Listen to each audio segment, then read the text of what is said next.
नमस्कार, this is अमन दुबे और Mehsana cricket academy आज आपके लाया है एक रील जिसके अंदर आप जानेंगे कि बैट का ग्रिप कैसे होना चाहिए। यकीन मानिए कि अर्जुन, जिन्हें हम इतना अच्छे से जानते हैं, अगर उन्हें धनुष और बाण और जो तीर है अगर वो चलाना नहीं आता तो शायद हम उनका आज नाम जान नहीं रहे होते। तो बहुत ज़रूरी है कि हम अपने हथियार या फिर अपना जो इक्विपमेंट है उसे कैसे पकड़ें। तो बेसिकली अगर आज बात करें ग्रिप की, तो आप सभी जानते हैं, बहुत सारे रील्स, बहुत सारे कोचेस को आप ऑब्जर्व करते होंगे कि दो हमारे हैंड होते हैं, top hand and a bottom hand. अगर आप राइटी बैट्समैन हैं तो this hand will be the left hand will be your top hand. और जब टॉप हैंड हम ग्रिप करते हैं तो बैट के बारे में अगर आपको डिस्क्रिप्शन दो, this is our bat, this is the outer edge, this is the inner edge. ये सेंटर स्प्लाइस है बिल्कुल बैट का, और ये सेंटर ही हमारा मोटिवेटेड एरिया है।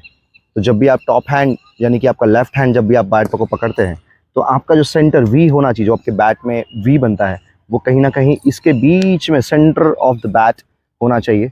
और बिल्कुल फर्म ग्रिप होना चाहिए, बहुत ज़्यादा टाइट नहीं बट फर्म होना चाहिए, जिसकी वजह से आप अपने बैट्स को अच्छे से स्विंग कर पाएँ और आपकी जो फ्लेक्सिबिलिटी, मोबिलिटी और पावर जनरेशन है वो सभी बेटर है। तो ये टॉप हैंड आपने बता दिया।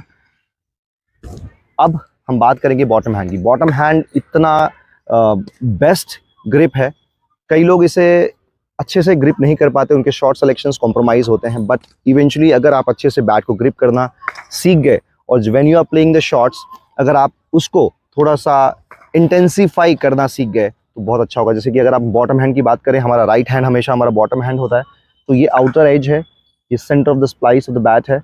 इन दोनों के बीच में कहीं ना कहीं हमारा जो बैट का ग्रिप होना चाहिए। आपको ऐसे नहीं करना है, आपको ग्रिप अपना चेक करना है कि आपका जो वी है इन दोनों के बीच में कहीं ना कहीं होना चाहिए, जिसकी वजह से अब इसका रीज़न हो सकता है कि एवरीथिंग हैज़ अ रीज़न कि क्यों होना चाहिए। तो जब भी आप बैट टॉप हैंड और बॉटम हैंड के साथ ग्रिप करते हैं, यकीन मानिए जब आप स्टैंस लेते हो, आपका जो ये बैक हैंड है, जब भी आप शॉट सिलेक्शन करते हैं ऑलवेज बैट के पीछे होता है।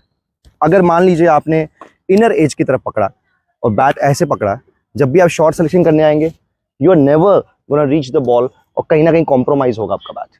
तो ये आप देख सकते हैं कि मेरा हैंड जो है वो कहीं ना कहीं कॉम्प्रोमाइज़ हो रहा है जब भी मैं कवर ड्राइव में जा रहा हूँ।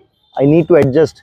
और हाई लेवल क्रिकेट में एडजस्टमेंट जब आप एंड मोमेंट में करते हैं it always takes a downfall. So grip वो इतनी कंफर्ट होनी चाहिए कि आप उसे अच्छा कवर ड्राइव कर सकें। बैट के पीछे आपको हमेशा आपका हाथ होना चाहिए, और ये ग्रिप जब भी आप देता है आपको, और ग्रिप ऐसे होना चाहिए, ना कि ऐसे होना चाहिए।